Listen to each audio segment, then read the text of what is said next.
यह जगत सारा क्षणिक है और आत्मा एक नित्य है।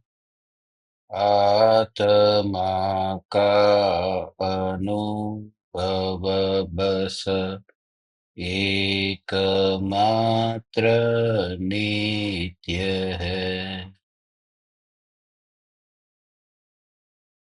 कहा न राज को करन मन, करो महान यह काज। आत्मज्ञान की प्राप्ति है, मंगलमय सुख सार। मंगलमय सुख सार।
चैतन्य स्वभावी भगवान आत्मा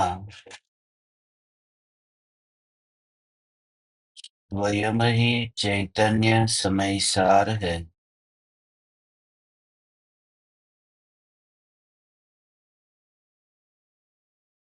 चैतन्य समय सार का प्रतिपादक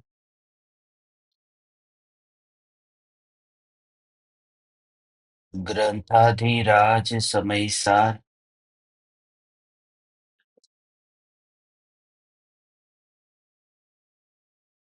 निगूढ़ की लंबी यात्रा से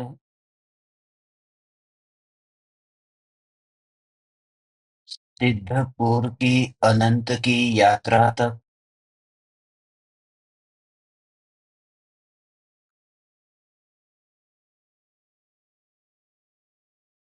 इस जीव के लिए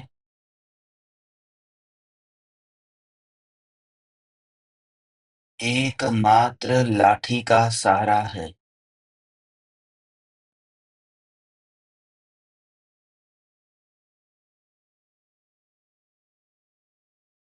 आचार्य कुंद कुंद देव ने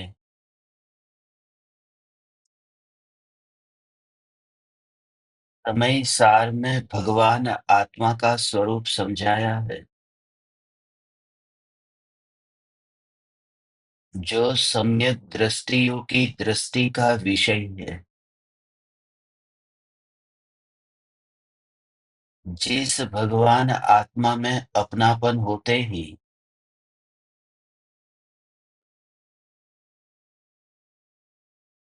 सम्यक दर्शन रूपी अपूर्व रत्न की प्राप्ति होती है, यह भगवान आत्मा पर द्रव्य के परिणमन का कर्ता नहीं है और परद्रव्य के परिणमन का भोक्ता भी नहीं है।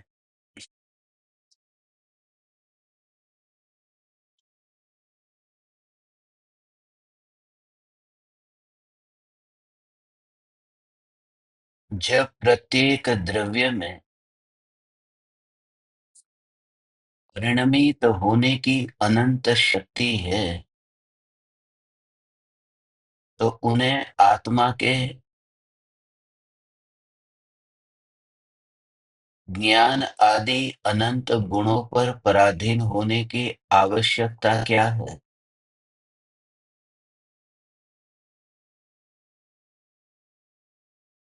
यद्यपि यह हम सुनते हैं कि भगवान आत्मा पर पदार्थों का अकर्ता है, अभोक्ता है,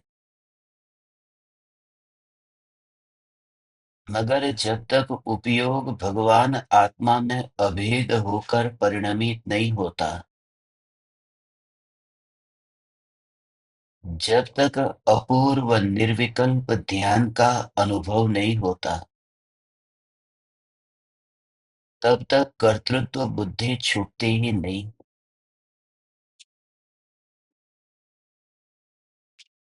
देह के परमाणुओं में बैठ कर के देह के परमाणुओं का अकर्ता नहीं हो सकता है। विकल्प में बैठ कर के विकल्प का अकर्ता नहीं हो सकता है। यहाँ तक कि पर्याय पर बैठ कर के पर्याय का अकर्ता नहीं हो सकता है। जब तुम अपने को पर्याय का अकर्ता मानने का अभ्यास करते हो, तभी तुम अपने को पर्याय पर बैठा हुआ देखते हो। और यह सिद्धांत है, जो पर्याय पर बैठ कर के द्रव्य को देखता है, उसे द्रव्य दूर दिखता है। और जो द्रव्य पर बैठ कर के पर्याय को देखता है, उसे पर्याय दूर दिखती है। और जहाँ अपनी पर्याय भी दूर दिखने लगे, वहाँ देह और देह के संयोग रूप इन परिणमन का कर्तृत्व भी छूट जाता है।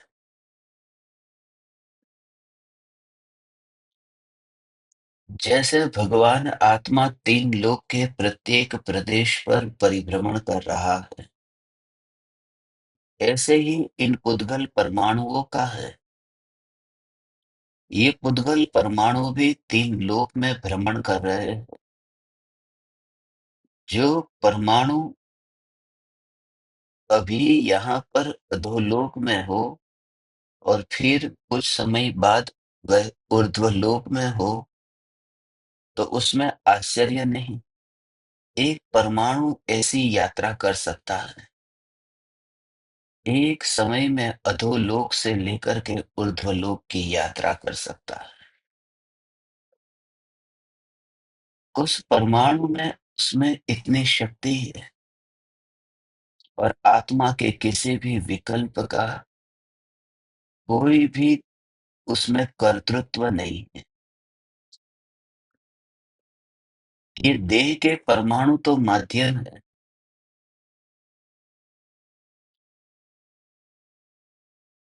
कल दोपहर में मैं इंडोनेशिया में था। कल दोपहर में मैंने भोजन किया। कल शाम को मैं मलेशिया पहुंचा। कल रात को मैं सिंगापुर पहुंचा। जो भोजन मैंने किया था, वह भोजन, जो पानी मैंने पिया था, वह पानी, वह इंडोनेशिया में पिया था। उन परमाणुओं में से कुछ परमाणु मलेशिया में खाली हुए, कुछ परमाणु सिंगापुर में खाली हुए। कुछ समय पहले ही मुझे ये विचार आ रहा था, क्या ये देह उन परमाणुओं को ट्रांसफर करने के लिए, उन परमाणुओं को यहाँ से वहाँ भेजने के लिए एक गाड़ी का काम तो नहीं करता ना? ये देह माल गाड़ी का काम तो नहीं करता ना? किसी देश के परमाणु को किसी देश में पहुंचाता है, किसी देश से फिर किसी और देश में पहुंचाता है। मगर तुरंत ही फिर विचार आया कि ये देह के परमाणु, ये भी उन दूसरे परमाणुओं को ढोते नहीं है। उन परमाणुओं में स्वयं में ही शक्ति है। वे नहीं कहते इस देह से, जो भोजन के और पानी के परमाणु है। वे नहीं कहते इस देह से कि तुम हमें सहाय करो।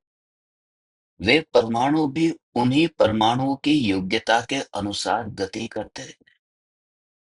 और ये तो अभी आंखों से दिखाई देने वाला, बहती बहती हवा, बहते बादल, बहती सूर्य की ऐसी चलती किरणें, सूर्य की गति, चंद्र की गति, इन सभी परमाणुओं को देखो ना, तो ये विश्व की व्यवस्था इतनी सुव्यवस्थित है।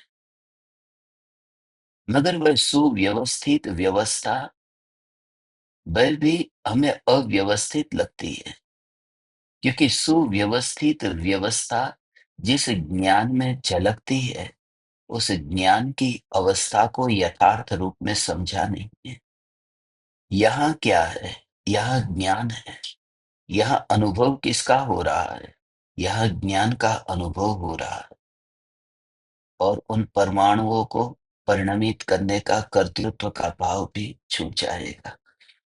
कितना कितना गाढ़ मिथ्यात्व का जो भाव है, वह भाव भी इससे छूट जाता है। देवी देवताओं की भक्ति करने से तुम्हारे बिगड़े हुए काम बन जाएंगे। वितरागी परमात्मा की भक्ति करने से तुम्हारी शरीर की बीमारी दूर हो जाएगी। न जाने आज इस पृथ्वी पर वितरागी परमात्मा को पाकर के भी जो गृहीत मिथ्यात्व का पोषण हो रहा है, उन्होंने वास्तव में परमात्मा को पाकर के भी पाया नहीं।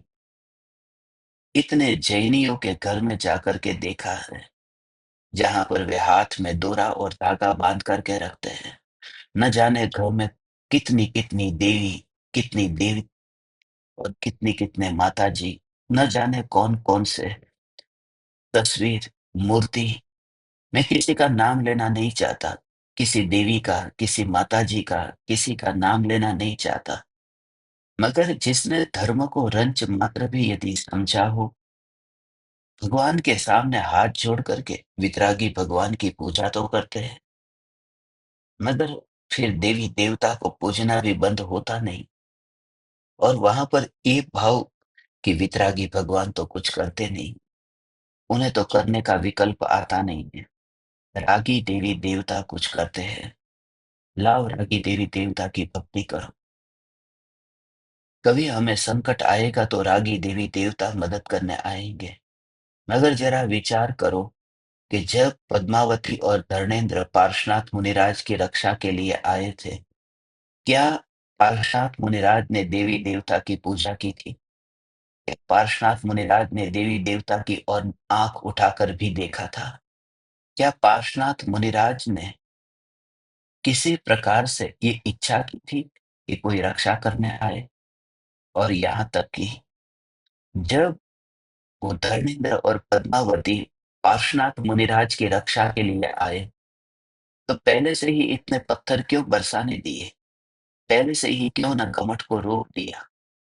मगर ये स्वरूप यदि हमारी समझ में आए, तो हे चैतन्य परमात्मा, इस भ्रम से छुटकारा हो कि इस जगत में कोई भी कोई भी इस जगत में करता नहीं है।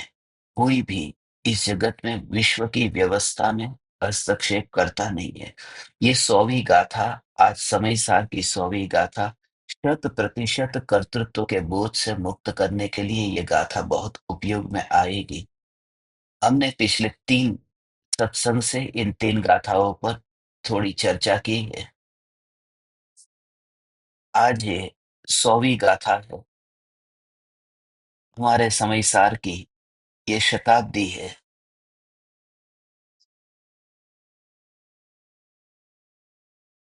इस गाथा में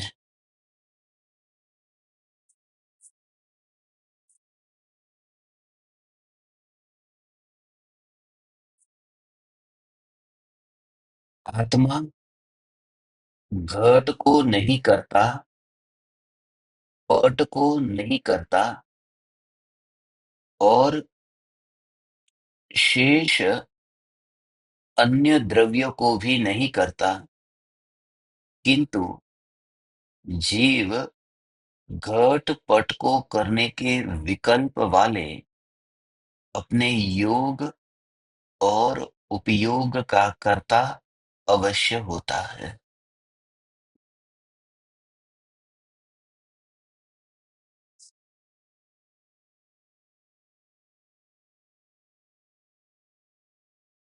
घट पट और रथ, ये तीन दृष्टांत पहले दिए थे, उनका कर्ता वह नहीं, मगर अपने परिणामों का कर्ता है, अपने भावों का कर्ता है, पर द्रव्य के भावों का कर्ता भगवान आत्मा नहीं है। ये हमने समझा है। ये जो उत्पाद, व्यय और द्रव्य, इन तीनों को एक शब्द में त्रिलक्षण परिणाम पद्धति कहते हैं। ये शब्द आप याद रख सके तो रखना, आगे ये शब्द अपने को उपयोग में आएगा। त्रिलक्षण परिणाम पद्धति, ये जो उत्पाद, व्यय और द्रव्य, इन तीनों को एक शब्द में कहते हैं। तो प्रत्येक वस्तु का जो परिणमन है, वो परिणमन उसके अपने स्वचतुष्टय में होता है, अपनी सत्ता में होता है। तो उत्पाद, व्यय और द्रव्य, जिस पर्याय का व्यय हो गया उसी समय नई पर्याय का उत्पाद हुआ, और उत्पाद व्यय में जो टिक करके रहा उसका नाम द्रव्य है। गुड़ मीठे से खट्टा हो गया तो मीठे का व्यय हो गया, खट्टे का उत्पाद हुआ, और जो रस है, गुड़ नहीं है, रस, जो रस है वो टिक करके रहा। गुड़ अभी पीला है, पीले से काला हो गया, तो पीला और काला, उसमें कॉमन जो टिक करके रहा उसको ध्रुव कहते हैं, उसी का नाम द्रव्य है। तो वो है पीला वर्ण, काला वर्ण, और उस वर्ण में जो वर्ण है वह वर्ण कॉमन है, इसे द्रव्य कहते हैं। ये तीनों उत्पाद, व्यय, द्रव्य, ये तीनों एक साथ में जहां होते हैं वो द्रव्य है। और इस द्रव्य की यहाँ पर बाउंड्री है, बस। अपने परिणामों का कर्ता मैं हूं, इसलिए मुनिराज वन जंगल में आत्म स्वरूप में लीन है, और वहां पर जो सियाली या वाघ ऐसे जानवर आकर के खाते हैं, तो उन उन पर द्रव्य के परिणामों को वे पलटाने के लिए नहीं चाहते। उनके वश में क्या है, क्या वे उन उन शेर को, वाघ को या सियाली को ये कहेंगे कि तू दूर चली जा? यहाँ तक कि देह के परमाणुओं के साथ में जिसने छेड़खानी करना बंद कर दिया है, वे ज्ञानी। देह के परमाणुओं को जिसने पड़ोस में रखा, वस्तु को पकड़ करके न रखा, दीवार से चिपक करके न बैठे, और अपना अनुभव तुम्हें होगा। तुम अपने को ज्ञान रूप भगवान अनुभव करो। जैसे तुम टेबल और कुर्सी को अपने ज्ञान की अनुभूति से दूर देख सकते हो, बस फिर एक बार के लिए, सिर्फ एक बार के लिए इन परमाणुओं पर ज्ञान को बैठा हुआ मत देखो। ज्ञान को अलग देखो। जब ज्ञान के असंख्य प्रदेशों में घनता की महिमा आती है, तुम्हें इतना तो पता है कि घर में मानो कोई बड़ा सेठ आया तो उसे किस कुर्सी पर बिठाना, कोई गुरु आया उसे कहाँ पर बैठाना। गुरु के लिए ऊंचा आसन रखते हैं, नौकर के लिए तो छोटी कुर्सी या कुर्सी भी नहीं होती। तुम्हें ये विवेक है कि तुम किस व्यक्ति के लिए कौन सा आसन रखना। तो जब गुरु के लिए इतना ऊंचा आसन रखा, तो यह तो गुरु नहीं, ये सिद्ध है। मैं सिद्ध हूं, जो ज्ञान का गोला हूं। गोला इसलिए क्योंकि असंख्य प्रदेशों में ज्ञान से भरपूर हूं। इस सिद्ध के गोले में, यहाँ पर इन परमाणुओं में इस गोले को न देखना, और गोले में गोले का अनुभव, और वहां पर वो अनुभव होता ही नहीं है कि परमाणु में है, परमाणु है, मिट्टी है। तुमने जिस जिस समय पर वहां पर लोहे के गोले को ऐसे उठाया, उस लोहे के गोले को उठाते समय अंदर में घनता भरी पड़ी है, और वहां पर पृथ्वी है, उस पृथ्वी का पता नहीं। जब लोहे के गोले में पृथ्वी का पता नहीं, क्योंकि लोहे के गोले को तुम अनुभव कर रहे हो। अब समझो कि वह लोहे का गोला पूरा सोने का गोला हो जाए, ऊपर से नहीं, अंदर से पूरा भरा हुआ, वह सोने, वो पूरी तरह से ऐसा सोने का गोला हो जाए, तुम्हें ये विकल्प आएगा।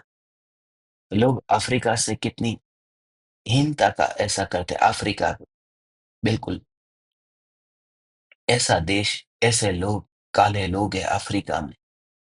अफ्रीका में ना कोई सुविधा है, अफ्रीका में ठीक तरह से पीने का पानी भी नहीं मिलता, खाने को अनाज नहीं मिलता, ठीक तरह से पहनने को लोगों के पास में कपड़े नहीं है। मगर उस अफ्रीका की खदान में से जब कोई व्यक्ति सोना लेकर के आता है, तो सोने को उठाया तो ये उस मिट्टी का विकल्प नहीं आता कि उसके आंखों के सामने काला व्यक्ति है, ये विकल्प नहीं आता। वो उसकी चमड़ी से अलग ऐसे सोने को उठाता है। तो अपने को ज्ञान रूप ऐसा अनुभव कर, बार बार विचार करने पर तेरा देह से तादाद में टूटता जाएगा। फिर इस देह को बनाने में तेरा कोई कर्तृत्व नहीं है। जन्म से लेकर के मरण तक इस देह को स्वस्थ रखने की कोशिश करने वालों, तुम जवान भगवान भगवान जरा विचार करो। इस देह को बनाने में, इस देह के निर्माण में तुम्हारे कितने विकल्प काम में आए थे। तुम अपने विकल्प के ही कर्ता हो। विकल्प के कर्ता इसलिए यहाँ पर कहा, इसलिए नहीं कि विकल्प पर बैठना है, इसलिए क्योंकि विकल्प को दूर करने का पुरुषार्थ अब तुझे ही करना है, कोई दूसरा करने नहीं आएगा। शरीर शरीर में तो अनंत शक्ति है, ये परमाणु इंडिविजुअल एग्जिस्टेंस है, उनमें तो अपने आप परिणमित होने की शक्ति है। मगर वो विकल्प कोई आसमान में नहीं हुए हैं, वह विकल्प आत्मा की पर्याय में हुए हैं। तो जो विकल्प आत्मा की पर्याय में हुए हैं, वो तेरी बाउंड्री के अंदर है, और उन विकल्पों का उपचार करना, ये तेरा कर्तृत्व है, ये तेरा कर्तव्य है। ये चैतन्य परमात्मा, इस देह के परमाणुओं में रहते हुए इस देह में न बैठना, तो देह का कर्ता बनता ही नहीं। फिर तो विचार कर, क्या मैं चमड़े को बनाता हूँ? चमड़े को बनाने का काम मेरा है। चमड़े का काम तो जो चमार करता है, ये काम मेरा है। इन परमाणुओं को देख, शरीर गोरा है या काला है ये मत देख। काली भैंस को या सफेद गाय को जो काटता है, जो संवारता है, किसके मांस को वो कसाई संवारता है, वहां से तुम्हारा ध्यान कैसे हट जाता है? इस श्रद्धा के बल पर कि वह मांस, वह अभक्ष है, वह मांस, वहां हिंसा है, वहां क्रूरता है, तुरंत ध्यान हट जाता है। उस दुकान की ओर देखते नहीं हो, रस लेते नहीं हो। तो इन परमाणुओं में, एक भी परमाणु में अपना कर्तृत्व न देखते हुए, यहाँ जो खून मांस ये सब हो रहा है, उसकी ओर से दृष्टि हट जाती है। हटेगी तुम्हारी ये दृष्टि भी, तुम्हारी हटेगी। लंबे काल तक ये चिंतन नहीं चलता है। अनादिकाल के गाढ़ संस्कार है। मन चाहता है सदा काल के लिए स्थिर हो जाओ, मन चाहता है मुनि हो जाओ, मन चाहता है कि बस इस संसार से विरक्त हो जाओ। थक चुका हूं, ऊब चुका हूं, थकने से भी ऊंचा शब्द ऊब चुका हूं। कृपालु देव ये नहीं कहते मैं थक चुका हूं, कृपालु देव कहते मैं ऊब चुका हूं। मगर फिर भी ये नहीं हो पाता, क्यों चल पड़ता है उसकी चिंता? यदि ये नहीं हो पाता, तो भी ध्रुव का लक्ष्य रख, ध्रुव का जोर रख, बस मैं ध्रुव, अपने पर आजा, अपने पर आजा। परिणामों में पड़े हुई ये विकृति को दूर करना है, तो विकृति को दूर करने के लिए परिणामों पर ही यदि बैठा रहेगा, तो विकृति दूर होगी कैसे? मैं ध्रुव, मैं ध्रुव। बीच बीच में तू गायब होने का भी ये अभ्यास करता रहे, तो बहुत उपयोगी होगा। गायब होने का अभ्यास, आंख से जब तू दृश्य को देखता है, आंख का तो अकर्ता होता है, खुली आंख है, आंख से दृश्य को देखता है तो आंख का तो तू अकर्ता है। आँख का अकर्ता है, मगर आँख के पीछे, आँख से न्यारा जो जानन, जानन, जानन, जानन, जानन, जानन, ये जो प्रवाह बहता है, उस प्रवाह में बस वहाँ पर ही तेरा जीवन है। उसे छुए बिना, इसे छुए बिना, हे चैतन्य परमात्मा, ये जो मछली पानी में जो तैर रही है न, उसमें ज्ञान का अनुभव तुम कैसे करोगे? मछली पानी में तैर रही है, नदी बह रही है, नदी में मछली भी बह रही है। नीचे वहां पर पत्थर है, पत्थर के ऊपर, रेत के ऊपर पानी बह रहा है। नीचे रेत है, ऊपर पानी है, और मछली उस मिट्टी के ऊपर नहीं बैठी है, उस रेत के ऊपर नहीं बैठी है, वह पत्थर के ऊपर नहीं बैठी, पत्थर को तो छूती भी नहीं है। ये तुझसे जो कह रहा हूं, पत्थर को छूती भी नहीं है, और वो मछली पानी में ही जी रही है। पानी बह रहा है, मछली रोती नहीं है पानी के बहने से, ये मेरा पानी बह गया, बह गया, बह गया। नहीं, वो रोती नहीं है। क्यों? क्योंकि पानी का अस्तित्व है न। यदि वो नदी सूख जाए तो मछली तड़पने लगे। नदी में पानी यदि सूखने लगे तो मछली तड़पने लगे। ये चैतन्य परमात्मा, तो वो अपने को ज्ञान रूप ही अनुभव कर। पत्थर माने ये देह, रेत माने ये देह। जो भी ज्ञान पत्थर अलग से स्वतंत्र है, ज्ञान, ज्ञान, ज्ञान, ज्ञान, ज्ञान, ये ज्ञान अनुभव में आया। पूरी तरह से ये ज्ञान अनुभव में आया। और जिस दिन वह मछली ही पानी हो जाए, दुनिया में ऐसी कोई मछली नहीं है तो मछली पानी हो जाए, मगर यहाँ पर जो जानना है वह ध्रुवमय हो जाता है, वह निर्विकल्प हो जाता है। तब तब ध्यान, ध्यान, ध्यान में एकाग्र होता हुआ वह ज्ञानी ज्ञान की जानन धारा में कहीं पर भी फिर वो ज्ञान को कहीं पर भी वो जाता हुआ नहीं देखता। जैसे वो मछली है ना, वो मछली पानी को बहता हुआ देख करके मछली को ऐसा नहीं लगता अरे ये पानी चला गया, अरे ये पानी चला गया। मछली को ऐसा नहीं लगता। क्यों? क्योंकि अस्तित्व है ना। अस्तित्व पर जोर दे, अस्तित्व है। बात है मुख्यता और गौणता, इसको मुख्य किया। तो सामने यदि खिड़की है और खिड़की को तो देख रहा है, तो खिड़की को देखते समय वो जो जानने रूप क्रिया हो रही है, खिड़की का तो करता नहीं है, मगर खिड़की को जानने रूप जो ये ज्ञान में उपयोग कहा ने, इस उपयोग का करता तो है। ये जो आत्मा में जो ये उपयोग है, इस उपयोग का करता तू है। और योग है, ये विकल्प है, ये विकल्प का करता तू है। योग का अर्थ यहाँ विकल्प, विकल्प का करता तू है। माने अपनी निर्मल पर्याय का और अपनी मलिन पर्याय का करता तू है, क्योंकि वो तेरे द्रव्य गुण पर्याय की बाउंड्री के अंदर आते हैं। वे सद्भूत व्यवहार नहीं के विषय बनते हैं।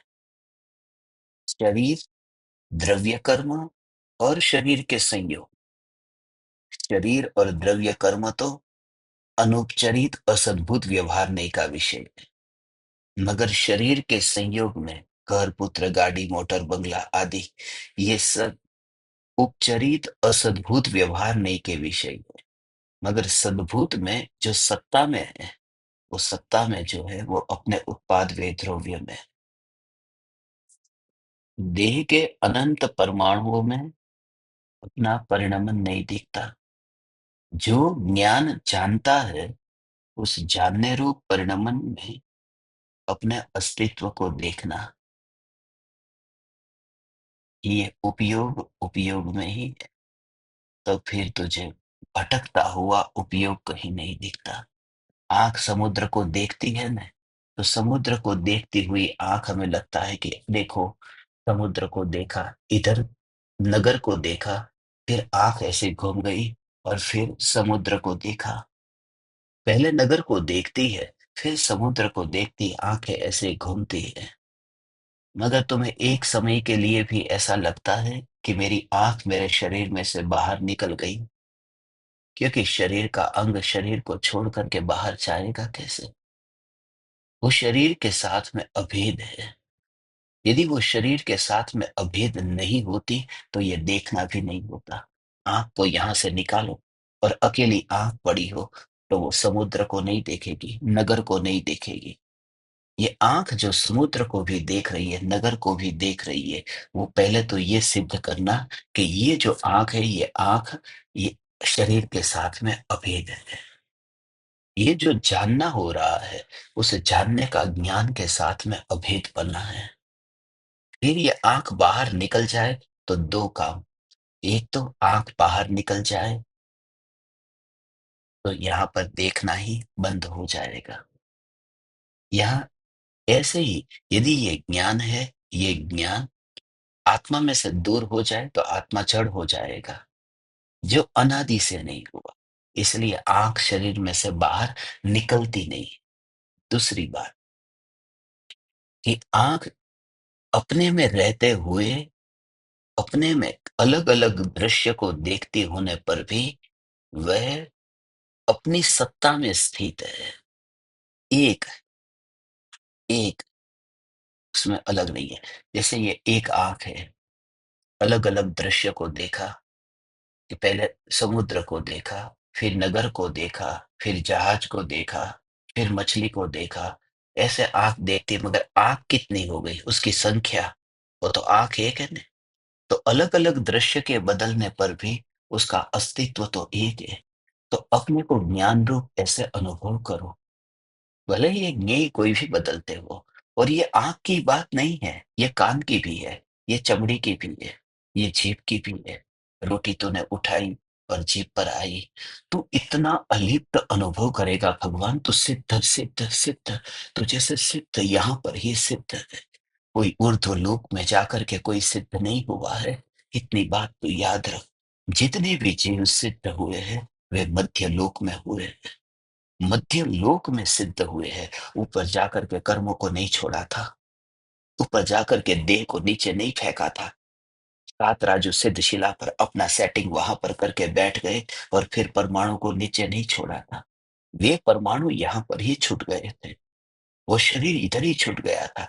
तो तू निराश मत हो, मध्य लोक में ही सिद्ध होते हैं, मध्य लोक में ही मुनि होते हैं। और तीर्थंकर परमात्मा की दिव्य ध्वनि वह भी मध्य लोक में ही सुनने को मिलती है। वो स्वर्ग के देव भी हमें आए तो यहाँ पर ही आना पड़ेगा, आना यहाँ पर आना पड़ेगा, वह मध्य लोक में आना पड़ेगा। हे चैतन्य परमात्मा, हे चैतन्य परमात्मा, हे चैतन्य परमात्मा। वह अधोलोक के नार की भी तीर्थंकर की दिव्य ध्वनि सुनने क्यों नहीं आ सकते? क्योंकि वे मध्य लोक में नहीं आ सकते। ये मध्य लोक में तू है, तू जहां पर है वहां पर होना ये भी महाभाग्य है। यहाँ पर होना वह भी महाभाग्य है, क्योंकि जो मध्य लोक में थे, नकुल और सहदेव, मृत्यु हुई, स्वर्ग में गए। आचार्य कुंकुन देव मध्य लोक में थे, मृत्यु हुई, स्वर्ग में गए। मृत्यु होते ही स्वर्ग में जाते हैं और गुणस्थान से गिर जाते हैं। चौथा गुणस्थान हो गया। आचार्य कुंकुन देव का पतन हो गया, सहदेव और नकुल का पतन हो गया।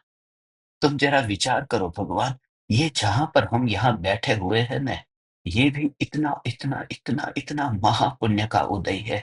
उसमें तो हीनता मत ला कि अरे ये मैंने तो रोटी खाई, मैंने रसगुल्ला खाया, मैंने ये खाया, मैंने ये देखा, मैंने वह देखा। तेरे इंद्रियों के परमाणुओं में तो इतना सिर्फ देख ले कि ये ज्ञान इंद्रियों के माध्यम से देखे बिना अपने से जानता है, और वह एक है। बस मेरा अस्तित्व एक है। दर्पण को चाहे जितना तो घुमा दे, पूरब से पश्चिम की ओर तो उसे मोड़ दे, दर्पण को कैसे भी मोड़ दे, मगर दर्पण तो एक है सो एक है। दर्पण दो नहीं हो सकते, एक है। अगणित ज्ञेयों के प्रतिबिंबों से मैं एक हूँ, प्रतिबिंबों से भी अप्रभावित रहने वाला ये मैं एक हूँ, अपने से एक हूँ। तो दो बात खास याद रखना। एक एक तो आंख है, ये है ये आँख शरीर में से बाहर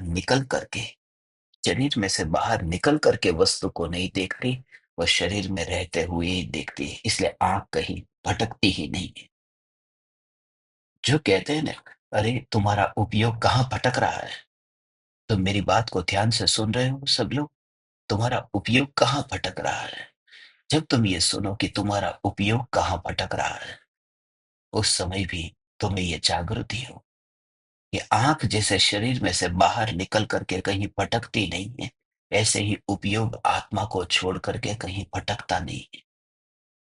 यदि उपयोग आत्मा को छोड़ करके यदि भटकने लगे, तो आत्मा जड़ हो जाए। नहीं तो क्या होगा?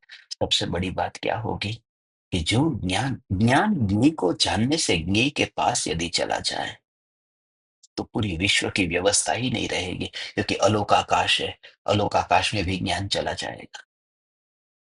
केवली भगवान का ज्ञान अलोकाकाश को जानता है ना, तो अलोकाकाश में चला जाएगा। मगर अलोकाकाश में तो ज्ञान होता नहीं है, अलोकाकाश में तो जीव होता नहीं है, अलोकाकाश में तो मात्र आकाश है। आकाश ही है, इसी को तो अलोकाकाश कहते हैं। मगर जानने में आ जाता है। जानने में आने से वो वस्तु मेरे पास में नहीं आ गई, या फिर मैं उस वस्तु के पास में नहीं गया। तू जहाँ बैठा है, वहां पर एक मुर्दे को अपने कमरे में जहाँ तू बैठा है, मैं तो देखता हूँ, जिस कमरे में मैं बैठा हूँ, इस कमरे में एक मुर्दा भी पड़ा हुआ है। तू जिस कमरे में बैठा है, उस कमरे में एक डेड बॉडी को देख ले। मैं जिस कमरे में बैठा हूँ, इस कमरे में एक मुर्दा भी बैठा हुआ है। और उस मुर्दे का बैठना और उस मुर्दे का बोलना, यदि तुम्हें इतना रियलाइज होने लगे कि मुर्दा बैठा है और मुर्दा बोल रहा है, तो ज्ञान की निराली अनुभूति पर तुम पहुंच गए भगवान। ये जस्ट फिर ये जस्ट फिर ज्ञान की निराकुलता रूप अनुभूति तक तुम पहुंच गए। क्योंकि जो ज्ञान अनुभव में, ओहो,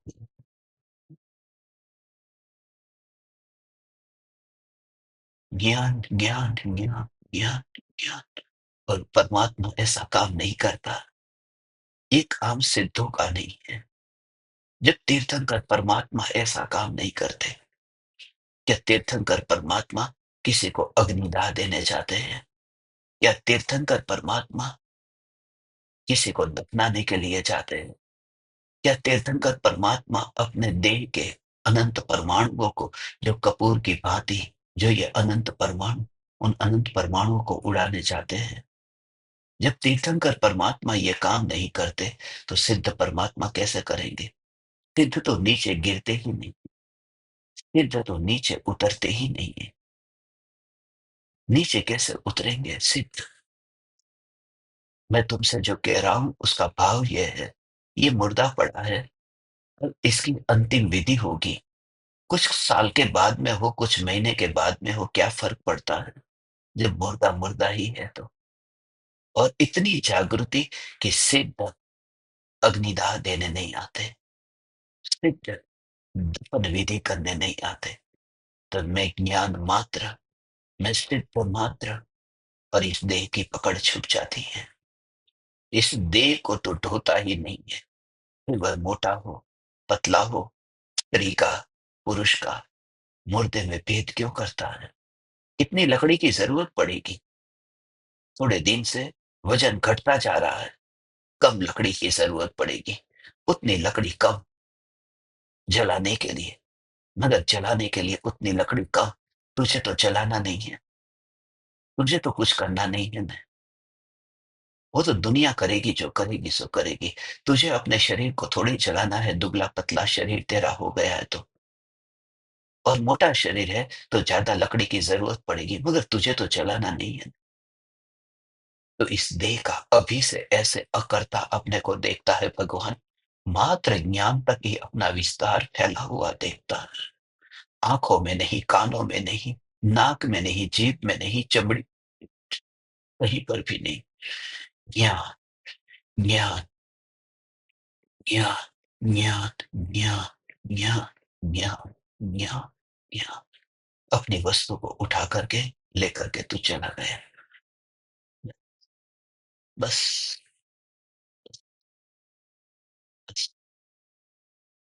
ऐसे ही अपनी अपनी अपनी अपनी वस्तु को बस ये चैतन्य चैतन्य चैतन्य चैतन्य चैतन्य चैतन्य चैतन्य, तो निर्मोही भी नहीं होगा, तो वैदेही भी नहीं होगा, क्योंकि निर्मोही में फिर मोह बीच में आएगा। क्या कोई मोह नाम की वस्तु होती है? तो अशरीरी भी नहीं होगा, क्योंकि वहां शरीर नाम की वस्तु होती है। तो बस सिद्ध है, स्वयं सिद्ध है। तुझे सिद्ध नहीं करना, तू है बस। जिन्होंने भी तुम्हें कहा, हे चैतन्य परमात्मा, कि मैं तुम्हें सिद्ध बना दूंगा, मैं तुम्हें सिद्ध सिद्ध सिद्ध बना दूंगा, मैं तुम्हें ज्ञानी बना दूंगा,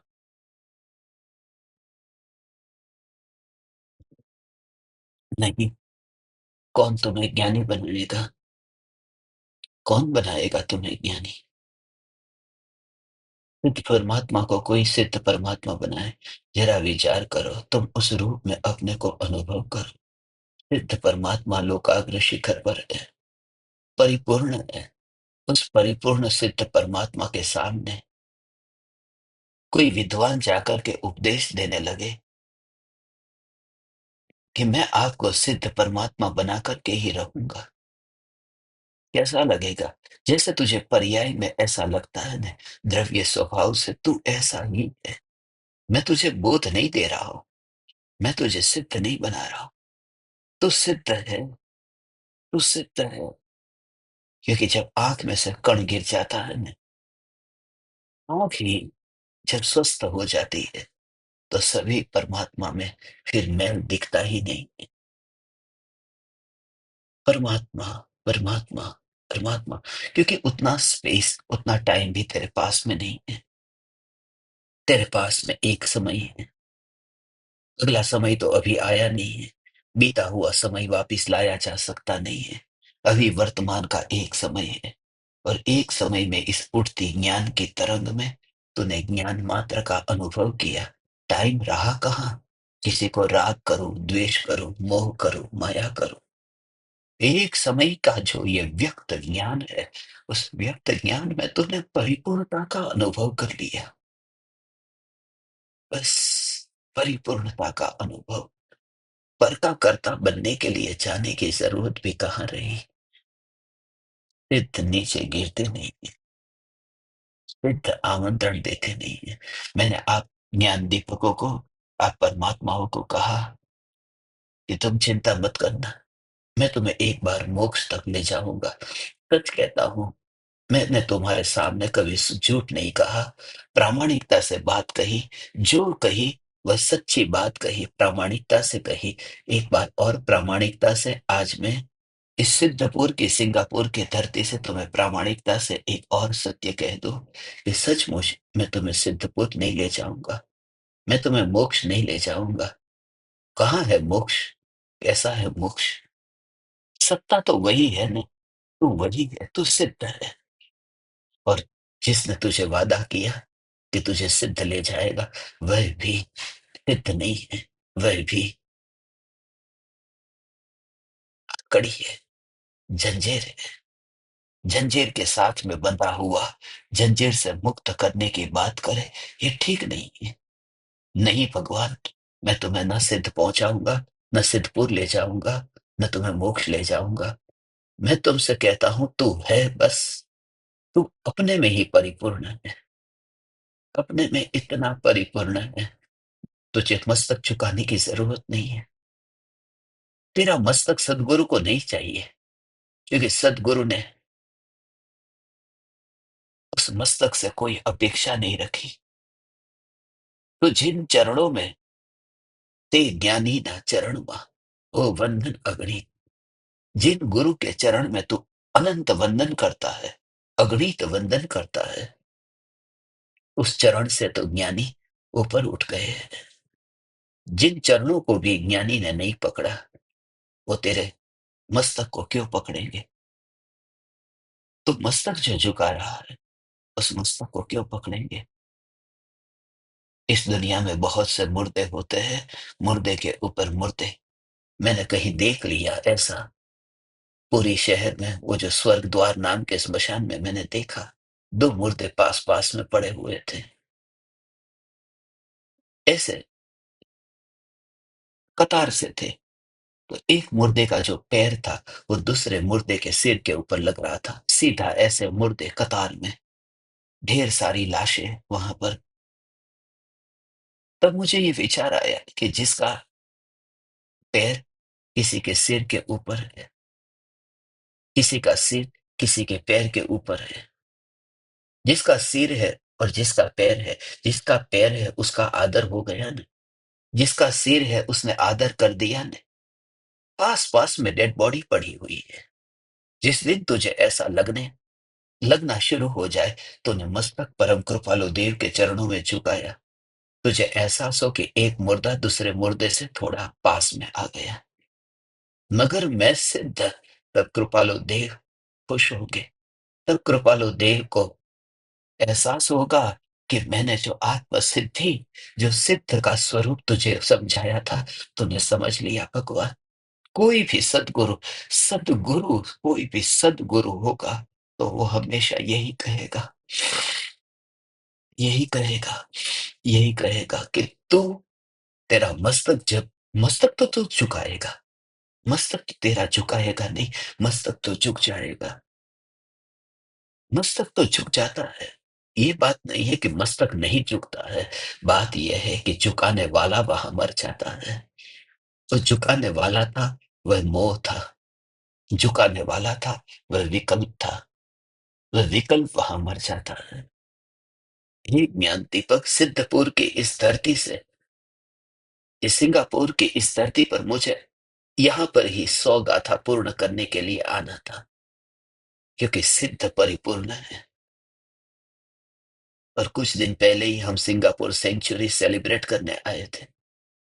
100वीं ट्रिप थी जो सिंगापुर की, उस समय ही इसका इंडिकेशन आया था। आज ही के दिन ये परम कृपालु देव, परम कृपालु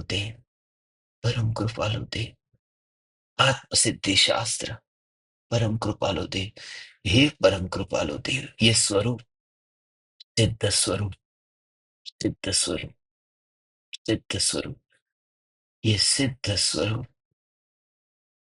सिद्ध स्वरूप।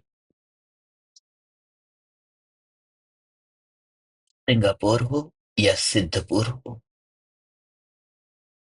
दोनों में एस एस तो आता है ना।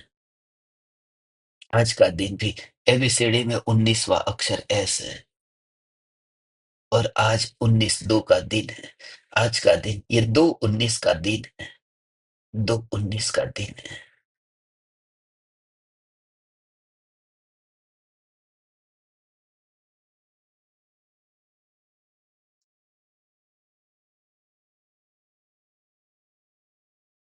स्वयं सिद्ध हूँ, और जो सिद्ध है, कोई मोमेंट होती हुई नहीं दिखाई देती, क्योंकि स्वभाव में मूवमेंट कहाँ है? स्वभाव में ये विकल्प ही नहीं आता। मोमेंट तो होती है, मगर स्वभाव में इतनी स्थिरता होती है कि मोमेंट से कुछ नहीं होता, गति से कुछ नहीं होता। जब कोई जीव सिद्ध होता है, जब मोक्ष में जाता है ना, तो 7 राजू पार, यहाँ मध्य लोक है, और मध्य लोक से 7 राजू की यात्रा करके वह ऊर्ध्व लोक में जाता है। गति हुई है ना। जैसा मैंने आप परमात्माओं से कहा, सिद्ध हुए मध्य लोक में, और फिर सिद्ध ऊपर गए, 7 राजू की यात्रा की। मूवमेंट हुई कि नहीं? 7 राजू गति कही कि नहीं? मगर केवल ज्ञान को कुछ नहीं हुआ। निर्विकल्प ध्यान, अरिहंत से सिद्ध हो गए न, सिद्ध हो गए। ऊपर जाकर के नहीं, यहाँ सिद्ध हो गए। अब फिर यात्रा तो होती है न। मैं आप परमात्मा से ये कहता हूँ, ये हाथ का ऐसे हिलना, ये गति तो हो रही है न। तू चिंता मत कर। तेरे देह की गति, तेरे आत्मा की गति, तेरे चैतन्य की प्रगति में कहीं बाधक नहीं बनेगी। तो सिर्फ ज्ञान का अनुभव कर। कि गति के काल में भी जो स्वभाव में कोई गति नहीं होती, ये स्वभाव सदा काल। ये मैं सिद्ध नीचे उतरते नहीं, बस सिद्धों से ऐसा काम मत कराओ, ये सिद्धों के लिए शोभा नहीं देता। सिद्धों से ऐसा काम मत कराओ, सिद्ध नीचे गिरे, शरीर का काम करने सिद्ध आए। तो जो चलता है उसे चलने दे, बीच में टांग मत अड़ा। बस जीवन में इतना काम करना, किसी का काम हो रहा है, किसी का काम बन रहा है, उसमें तुम दखलगिरी मत करना, किसी के बीच में मत आना, बस किसी के बीच में मत आना। डायोजनीस ने सिकंदर को कहा था ने, थोड़ा साइड में हट जा, बीच में मत आ, क्योंकि मेरे और सूर्य के बीच में अभी काम चल रहा है। सूर्य की रोशनी मेरी ओर आ रही है और तू बीच में मत आ। ये सूर्य की रोशनी मेरे ऊपर आ रही है, सुबह सुबह की धूप ले रहा था डायोजनीस। सिकंदर बीच में आके खड़ा हो गया। सिकंदर पूछता है, मैं आपके लिए क्या करूं? ले कुछ नहीं, जिंदगी में करना हो तो इतना करना, किसी के ऊपर प्रकाश पड़ता हो तो बीच में मत आना। किसी का काम हो रहा है, उसमें टांग मत अड़ाना। और इतना ही मैं आप परमात्माओं से कहता हूं, जब तुम्हारा शरीर चलता हो, तुम टांग अड़ाने मत जाना। किसी का काम हो रहा है, होने देना। शरीर बोल रहा है न, तुम टांग अड़ाने मत जाना, उसे बोलने देना। शरीर लेटा है, उसमें टांग अड़ाने मत जाना, उसे लेटने देना। शरीर भोजन कर रहा है, देह की प्रत्येक क्रिया में टांग न अड़ाना, अर्थात अपने को सेपरेट रखना।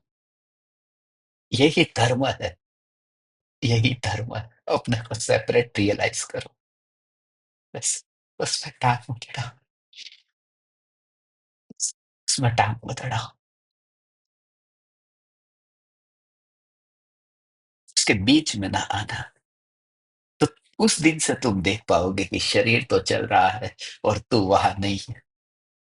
शरीर तो बोल रहा है, मगर तू वहां नहीं है। तूने उन परमाणुओं से बस ओहो असॉर्टमेंट पहले से कर दिया।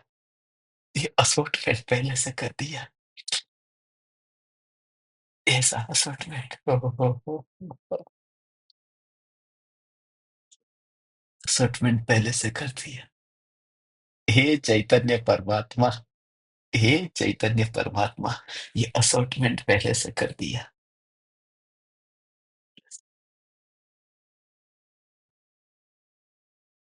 फिर थोड़ी ही देर में मुझे यहाँ से निकलना है। सिर्फ कुछ घंटे के लिए मैं यहाँ पर इस सिद्धपुर में आया था, फिर वापस मुझे अभी मलेशिया जाना है।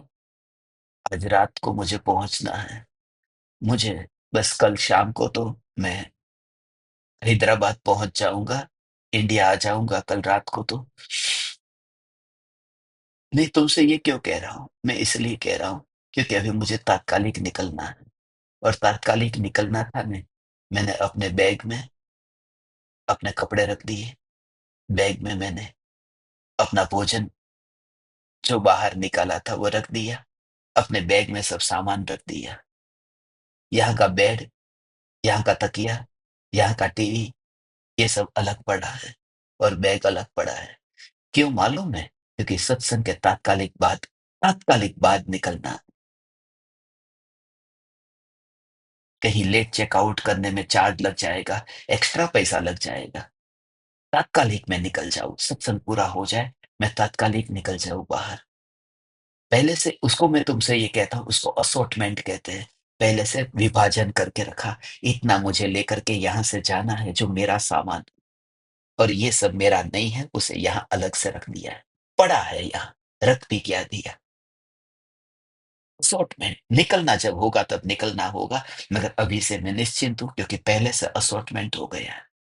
इसलिए मैं तुमसे कह रहा हूं, असॉर्टमेंट कर दो। तो ये पूरे देह के परमाणु और ज्ञान, इन दोनों के बीच में असॉर्टमेंट करो कि बस ज्ञान की जानन धारा अनंत काल तक रहेगी और ये देह इधर ही रहेगा। तो मृत्यु के टाइम पे फिर तुम्हें दौड़ नहीं होगी, तुम तात्कालिक निकल जाओगे। क्योंकि निकलने से पहले असॉर्टमेंट करके रखा था। अंतर में ये जो ज्ञान की अनुभूति है, ये अनुभूति है भगवान, यही मैं हूँ, यही मैं हूँ, यही मैं। हे चैतन्य परमात्मा, हे चैतन्य परमात्मा, ये ऐसी परिपूर्णता का बस। हे चैतन्य परमात्मा, इस देह के अनंत परमाणुओं में पहले से ही बस असॉर्टमेंट हो जाए। ओ हो, तेरी अद्भुत ये दशा प्रकट होगी। ज्ञान ज्ञान ज्ञान ज्ञान ज्ञान, ये ज्ञान रूप, ये ज्ञान रूप अपना द्रव्य गुण पर्याय, बस वो तेरा है और उसके बाहर का कुछ भी तेरा नहीं। इसलिए खास करके आज ये घट और पट की जो बात कही, बस ऐसे ही समस्त पदार्थों को देखना।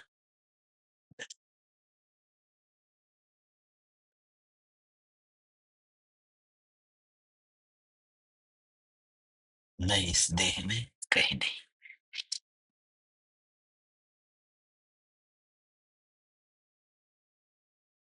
और सभी ज्ञान दीपकों को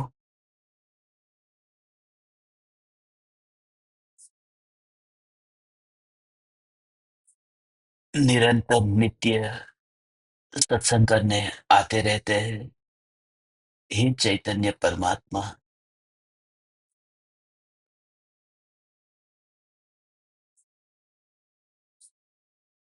हमारा नियमित रूप से ये जो सत्संग भी आपको सभी को मिलते रहते हैं यूट्यूब के ऊपर, अभी आप देख रहे हैं लोग, कितने हजारों लोग तो सत्संग को सुन रहे हैं।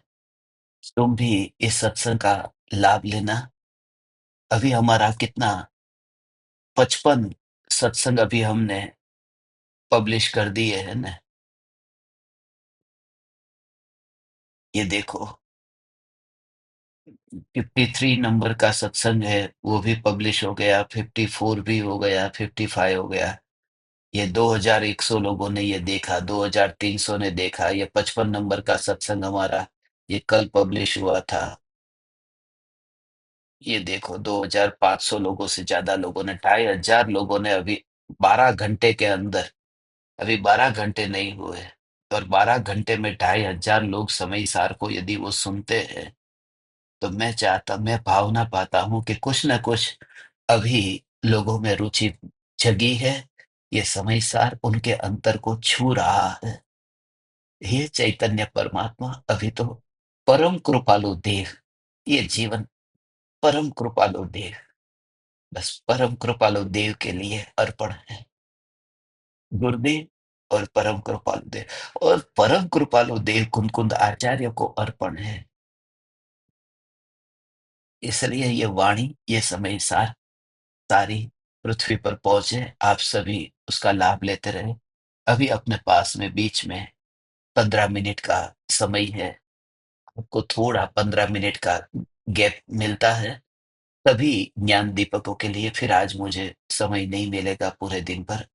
सिर्फ आज के दिन के लिए, एक दिन के लिए आप एडजस्ट करना। अपना दीपक कनेक्शंस ध्यान प्रयोग अभी अपन इंडिया के टाइम के हिसाब से 9 बजे शुरू करेंगे। 9 से लेकर के आधा घंटा, पौना घंटा, जितना भी अनुकूल होगा, आज के दिन के लिए आप बैठेंगे तो आपका ऋण रहेगा भगवान। सत्संग सुनो, तत्व विचार करो, और ये जो 100 नंबर की गाथा है, बस सिद्ध नीचे उतरते ही नहीं है। सिद्ध पृथ्वी पर नहीं आते, सिद्ध सिद्ध शिला पर नहीं आते, सिद्ध शिला पर सिद्ध नहीं आते। ये देह ही सिद्ध शिला है। मैं जहां जहां बैठता हूँ वहां सिद्ध शिला बन जाती है, मगर सिद्ध सिद्ध शिला को छूता नहीं है। ऐसे ही ये देह को मैं कभी न छूने वाला त्रिकाल ध्रुव चैतन्य परमात्मा, आप समस्त परमात्माओं को अनंत अनंत प्रणाम। चैतन्य समय सार, चैतन्य समय सार, चैतन्य समय सार।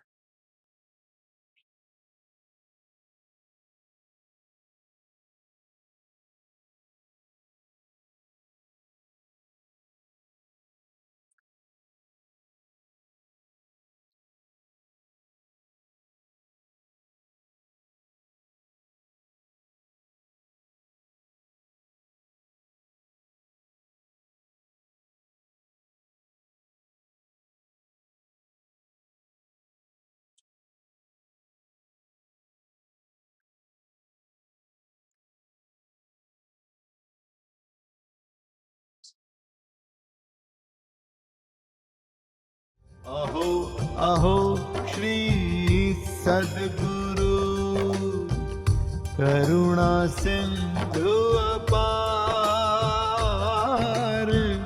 इस पामर पर प्रभु किया अहो अहो उपकार, अहो अहो उपकार। देह सहित जिनकी दशा वरते देहातीत, उन ज्ञानी के चरण में हो वंदन अगणित, हो वंदन अगणित।